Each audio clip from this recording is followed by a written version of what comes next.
சற்று முன் கிடைக்கப்பெற்ற மிக மிக முக்கியமான செய்தி ஒன்று வெளியாகி உள்ளது. அதிமுகவில் மீண்டும் ஓபிஎஸ், டிடிவி தினகரன், செங்கோட்டையன், சசிகலாவை இணைப்பதற்கு எடப்பாடியிடம் பல்வேறு முயற்சிகளையும் மேற்கொண்டு வருகிறது. ஆனால் எடப்பாடி பழனிசாமி அவர்கள் திட்டவட்டமாக இவர்களுக்கு அதிமுகவில் நோ என்று ஒரே வார்த்தையில் தெரிவித்துவிட்டார். மேலும் பாஜக தற்பொழுது எடப்பாடிக்கு மிகப்பெரிய ஒரு சிக்கலை ஏற்படுத்தியுள்ளது. அதுதான் தொகுதி பங்கீட்டின் பொழுது சுமார் 50 தொகுதிகளை பாஜக கேட்டுள்ளது. இதுவரைக்கும் 10, அதிகபட்சமாக 15 வரை கொடுத்துள்ளோம். இப்பொழுது 50 கேட்கிறீர்கள், என்ன காரணம்? நாங்கள் இதற்கு முன்னால் நோட்டாவிடம் மோதும் போதே 10 முதல் 15 தொகுதிகள் வரை கொடுத்தீர்கள். இப்பொழுது நாங்கள் தமிழகத்தில் மிகப்பெரிய ஒரு ஆளுமை கட்சியாக வளர்ந்து கொண்டிருக்கின்றோம். திமுகவிற்கு எங்களை பார்த்தால் பயம் வந்துவிட்டது. தற்பொழுது 50 தொகுதிகளுக்கு குறையாமல் நீங்கள் கொடுக்க வேண்டும்.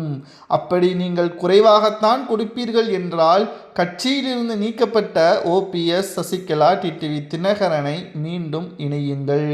ஏனென்றால் அவர்களது ஆதரவுகள் இல்லை என்றால் நிச்சயமாக களத்தில் அதிமுக மற்றும் அதிமுகவின் கூட்டணிகள் வெற்றியடைவதற்கு வாய்ப்பே கிடையாது.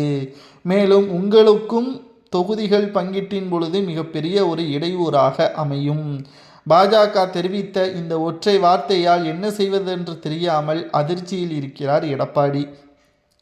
எடப்பாடி பழனிசாமி அவர்களுக்கு ஏற்பட்டுள்ள சிக்கலே கட்சியிலிருந்து நீக்கப்பட்ட செங்கோட்டையன், ஓபிஎஸ், டிடிவி தினகரன், சசிகலா அதிமுகவிற்குள் மீண்டும் வந்தால் அவரது பதவியும் அதிகாரமும் எங்கே பறிபோகிவிடும் என்ற ஒரு பயம்தான் எடப்பாடி பழனிசாமிற்கு இருக்கிறதே தவிர அதிமுக வெற்றியடைய வேண்டும் என்ற எண்ணம் அவருக்கு நிச்சயமாக துளி அளவு கூட கிடையாது.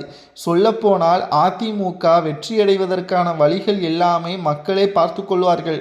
ஆனால் உட்கட்சி மோதலின் காரணமாக, பிளவுபட்டு இருப்பதன் காரணமாக என்ன செய்வதென்று தெரியாமல் குழப்பத்திலும் இருக்கிறார்கள். எடப்பாடி பழனிசாமி அவர்கள் தனது பதவியையும் அதிகாரத்தையும் பறிபோகிவிடும் என்ற ஈகோவின் காரணமாகத்தான் இவ்வாறு செயல்படுவதாக பாஜகவை தெரிவித்திருக்கிறது. 50 தொகுதிகள் பாஜக கேட்பது சரியா? அதற்கு பதிலாக அதிமுக ஒன்றிணைந்தால் எங்களுக்கு 15 தொகுதிகளை போதும் என்று கூறுவது சரியா என்பதை அதிமுகவின் உண்மையான தொண்டர்கள் கூறுங்கள். யார் பக்கம் நியாயம் இருக்கிறது என்பதை மறக்காம கமெண்ட் வாயிலாக தெரிவிங்கள்.